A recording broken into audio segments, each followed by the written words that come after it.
देखिए बच्चों, इस लेक्चर में हम लोग बात करेंगे social science class 10th UP board के वेरी शॉर्ट आंसर टाइप क्वेश्चनों की बात करेंगे। ठीक है भैया, ये जो आपको मैं very short answer type question बता रहा हूँ, ये आपके very very most important question हैं यूपी बोर्ड में एग्जाम के पॉइंट ऑफ व्यू से। ये क्वेश्चन की मैक्सिमम प्रोबेबिलिटी है कि आपके एग्जाम में पूछे जाएंगे, इसलिए आप इनको अच्छी तरह से तैयार कर लीजिएगा भैया। देखिए, सबसे पहला सवाल ये आता है कि वेरी शॉर्ट आंसर टाइप के क्वेश्चन कितने आएंगे आपके एग्जाम में। तो याद रखना, टोटल 6 क्वेश्चन आएंगे। कितने क्वेश्चन आएंगे भैया? 6। दूसरा सवाल आता है total number of each question. एक क्वेश्चन के आपका कितने मार्क्स दिए जाएंगे? तो याद रखना 2 मार्क्स दिए जाएंगे। तो टोटल 6 क्वेश्चन आएंगे, प्रत्येक क्वेश्चन के आपको 2 मार्क्स दिए जाएंगे। तो टोटल मार्क्स कितने हो गए भैया? वो टोटल मार्क्स हो गए आपके पास 12। तो आपके वेरी शॉर्ट आंसर टाइप के क्वेश्चनों से कितने मार्क्स आएंगे भैया? 12 मार्क्स आएंगे। इसके पहले लेक्चर में हम लोगों ने इंपॉर्टेंट ऑब्जेक्टिव क्वेश्चन और इंपॉर्टेंट लॉन्ग आंसर टाइप के क्वेश्चन मैंने कराए थे, जो कि आपके 36 मार्क्स के थे। अगर आपने इन दोनों लेक्चरों को देख लिया तो आपके 48 मार्क्स आउट ऑफ 70 में अच्छी तरह से प्रिपेयर हो जाएंगे। तो इस लेक्चर में, इसके पहले लेक्चर में मैंने जो लॉन्ग आंसर दिए थे उनका मैंने आप लोगों को सोल्यूशन नहीं दिया था। तो कई बच्चों के कमेंट आए थे कि सर आप सोल्यूशन दे दीजिए, तो उनका सोल्यूशन मैंने टेलीग्राम और व्हाट्सएप दोनों में डाल चुका हूँ, तो आप वहाँ से ले लेना। जो बच्चे अभी मेरे व्हाट्सएप से नहीं जुड़े हैं वो बच्चे क्या करेंगे, इसी वीडियो के डिस्क्रिप्शन में मेरा व्हाट्सएप नंबर है और टेलीग्राम ग्रुप का लिंक है, तो दोनों में आप ज्वाइन हो जाएंगे। वहाँ आपको सभी लॉन्ग आंसरों के क्वेश्चन आंसर आपको प्रोवाइड हो जाएंगे। वहाँ पे आपको पूरा तरह से मैंने डाल दिया है। अब आज हम लॉन्ग आंसर की जगह वेरी शॉर्ट आंसर की बात करते हैं और इसको मैं विद सॉल्यूशन आपको समझाऊंगा। ठीक है भैया, देखिए पहला क्वेश्चन कह रहा है which person played a key role in the unification of the German empire and how. पूछा जा रहा है कि जो जर्मनी में यूनिफिकेशन हुआ था उसमें से व्हिच पर्सन ने, मोस्ट इंपॉर्टेंट रोल किस पर्सन ने क्या किया था भैया, किस पर्सन ने प्ले किया था और कैसे किया था। ठीक है, हाउ कैसे, देखिए तो उसको 1862 में Otto one Bismarck was the appointed Prussia prime minister under king Wilhelm first. Wilhelm जो फर्स्ट थे, विहेल्सम फर्स्ट ने इनको ऑटो वॉन बिस्मार्क को प्राइम मिनिस्टर नियुक्त किया था। ठीक भैया, और स्वयं को क्या किया था, he devoted himself to the task of uniting the German state our prestigious leadership. तो आपके वहाँ के जो आपके राजा थे या जो आपके किंग थे विलहेम्स फर्स्ट, उन्होंने अपने यहाँ का प्राइम मिनिस्टर जो है ऑटो वॉन बिस्मार्क को घोषित किया था। किसको भैया? इस नाम को याद रखना, ऑब्जेक्टिव में डायरेक्ट पूछा जा सकता है। ऑटो वन बिस्मार्क को घोषित किया था और इनको 1862 में घोषित किया था। और स्वयं को उन्होंने किस वर्क में लगा दिया था कि फ्रेंच का स्टार्ट को, क्या जो फ्रेंच स्टेट थे उनको आपको सेक्रीफाइस करने के लिए या उन स्टेटों को क्या करने के लिए भैया, यूनाइटेड करने में अपने आप को झोंक दिया था, अपनी पूरी ताकत लगा दी थी। तो फ्रेंच रिवोल्यूशन में, फ्रेंच रिवोल्यूशन कर रहा हूँ, जो जर्मन यूनिफिकेशन उसमें मेन रोल किसने प्ले किया था? तो याद रखना ऑटो वैन बिस्मार्क ने किया था। किसने किया था? ऑटो वैन बिस्मार्क ने। और कब से स्टार्ट हुआ था? 1862 में इसको प्राइम मिनिस्टर घोषित किया गया था जर्मन का। चलते हैं अगले भैया शॉर्ट आंसर टाइप क्वेश्चन की तरफ। वेरी मोस्ट इंपॉर्टेंट क्वेश्चन है भैया, what was Rowlatt's act.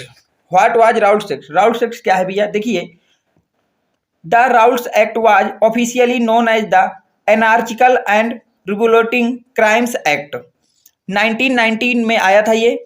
This act authorized the British government to arrest anybody suspect of terrorist activities. It also authorized the government to detain such people arrested for up to 2 years without trial. It empowered the police to search of a place of peace without a warrant। देखिए, जो आपका रॉलेंट act आया था, इस act में क्या हुआ था कि जो आपके ब्रिटिश आपके जो एम्पायर से थे उन्होंने यहाँ के लिए एक रूल बनाया था। इस रूल में ये था कि आप किसी भी व्यक्ति को बिना कोर्ट की इजाजत के बिना किसी गंभीर मुकदमे के उसको अरेस्ट कर सकते हो और अरेस्ट करके उसको कम से कम 2 साल तक के लिए जेल में रख सकते हो। इसके लिए आपको किसी को कोई जवाबदेही नहीं देनी होगी और आप बिना किसी वारंट के किसी भी जगह पे सर्च कर सकते हो। ये आपका इसके अंदर बताया गया था। ठीक है, अगला व्हाट वाज पूना एक्ट, कि पूना एक्ट क्या था भैया, तो इसको सबको पता ही होगा ये भैया। आंसर बाद में पढ़ता हूं, मैं आपको पूना एक्ट समझा देता हूं होता क्या है। पूना एक्ट में क्या होता है कि आपके जो आपके महात्मा गांधी जी होते हैं और डॉक्टर भीमराव अंबेडकर, इन दोनों के बीच में एक प्रस्ताव बनता है कि जो आपका लोअर क्लासेस हैं या आपके पास लोअर क्लास हिंदू है या जिनको हम दलित हिंदू बोलते हैं, उनके लिए विधायिका में, ठीक है भैया, विधायिका में उनके लिए आरक्षण की बात के लिए इन लोगों के बीच में सहमति बनती है, इसीलिए इसको क्या बोलते हैं, पूना एक्ट बोलते हैं। देखिए अब समझते हैं। The Poona act was the agreement between Mahatma Gandhi and doctor Bhimrao Ambedkar on behalf the different class of upper caste Hindu leader on the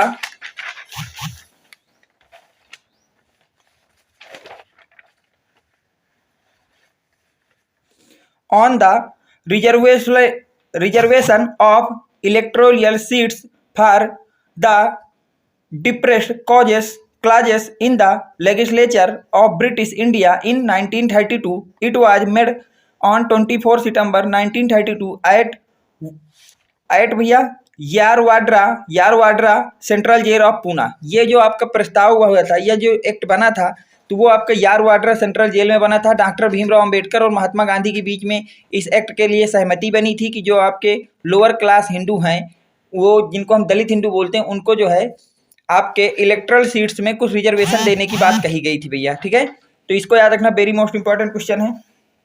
अगला भैया वेरी मोस्ट इंपॉर्टेंट क्वेश्चन कह रहा है, what did the French revolutionary AIIMS for. French revolutionary का क्या AIIMS था भैया, तो the French revolutionary aimed for creating a sense of collective responsibility. उन्होंने क्या किया था कि फ्रांस रिवोल्यूटी से सबसे पहले क्या, creating a sense of collective responsibility, सामूहिक जिम्मेदारी की भावना सबके अंदर पैदा की गई थी भैया। दूसरा स्टेबलाइजिंग रिपब्लिक, जो आपका स्वतंत्रता को स्टेबलाइज किया गया था। इक्वल राइट्स ऑफ ऑल, जितने भी पर्सन आपके होते थे उन सबको इक्वल राइट दिए गए थे भैया।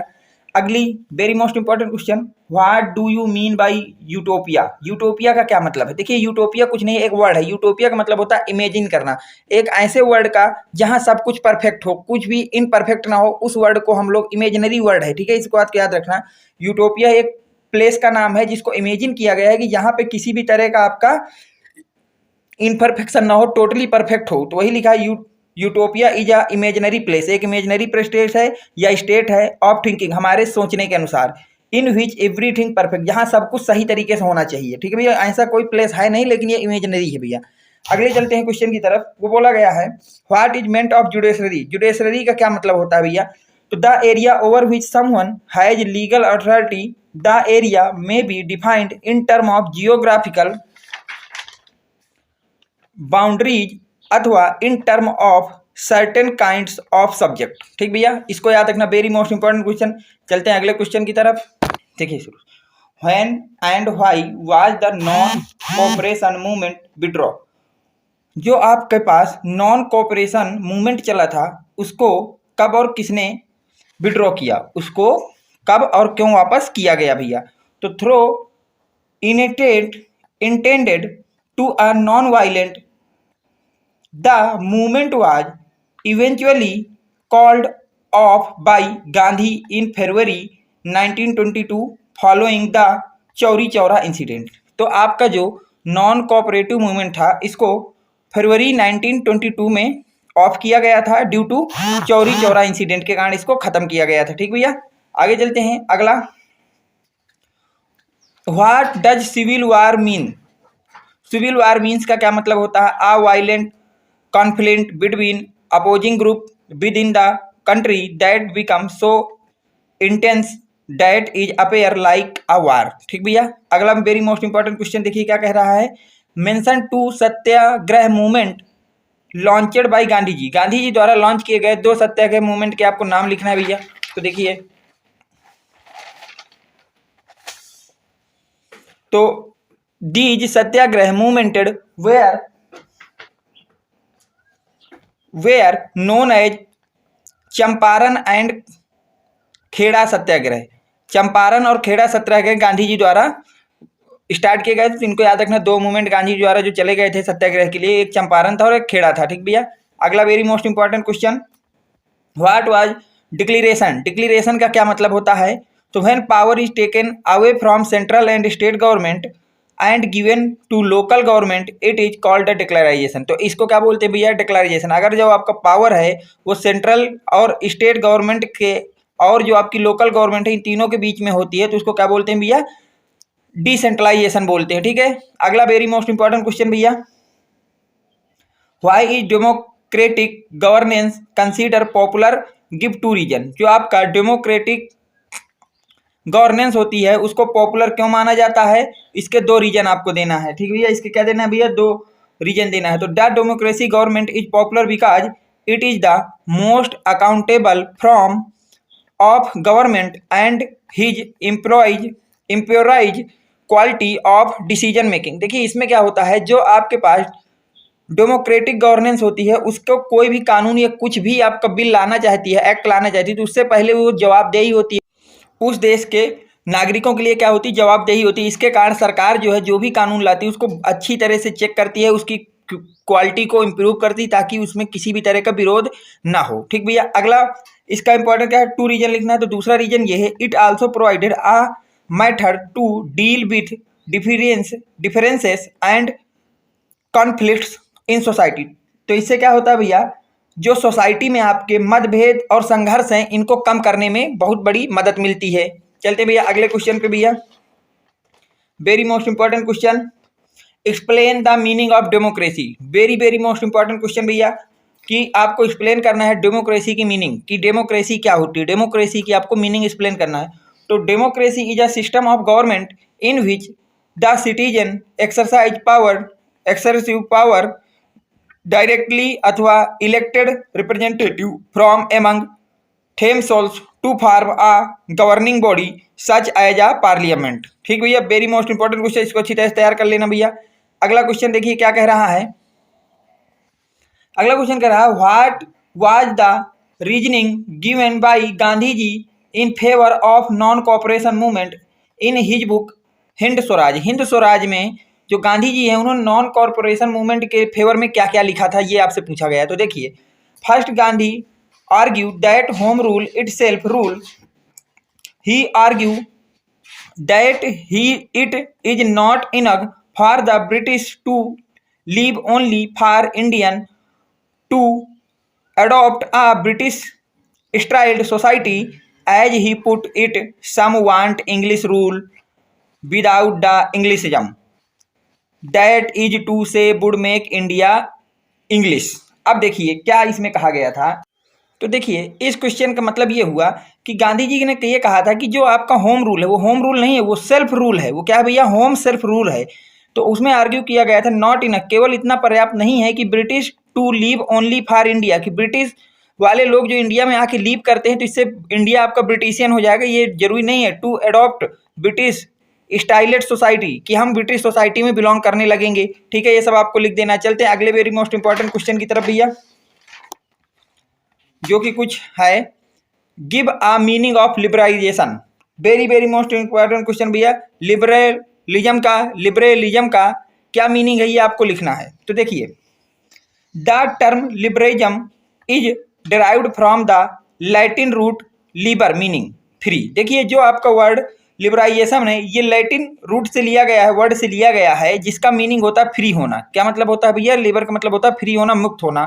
For the new middle classes liberalism stood for the freedom for the individual and equalities of all before the law. Politically it emphasised the concept of government by consent. ठीक भैया। अब last question आपके आज की class का, if the ruling party consider religions as the basis of governance then what will be the harm from it, give two और। तो देखिए इस क्वेश्चन का आंसर आपको स्वयं लिखना है, कमेंट बॉक्स में आप इसका आंसर लिखेंगे, मैं देखूंगा कैसा आंसर है, और अगले वीडियो में अगर आपको इसका आंसर नहीं पता तो आप बताइए, मैं अगले वीडियो में इसका आंसर आपको प्रोवाइड करा दूंगा। तो ये आज के क्लास के top 15 very short answer type के क्वेश्चन थे। इन क्वेश्चनों को आप बिना तैयार किए हुए बोर्ड में जाने की गलती ना करें, नहीं तो अन्यथा आप ही उसके लिए जिम्मेदार होंगे। और भी आप पढ़िए, जो आपको इंपॉर्टेंट लग रहा है, ये मैं नहीं कह रहा कि उनको मत पढ़िए, लेकिन ये जो मैंने क्वेश्चन बताया इनको तो मस्ट भी पढ़िए, इनको बिना पढ़े आपको नहीं जाना। ये आपके वो क्वेश्चन है जिनके आने के चांस मैक्सिमम है, 99% चांस है कि यही क्वेश्चन आएंगे। बाकी और भी जो वेरी शॉर्ट आंसर टाइप के क्वेश्चन जो आपको पता है कि आ सकता है, आप उनको भी पढ़ते रहिए। उम्मीद करता हूँ कि वीडियो आपको पसंद आया हो, तो वीडियो को लाइक करें, चैनल को सब्सक्राइब करें, ज़्यादा से ज़्यादा शेयर करें। Thanks for watching, next video coming soon.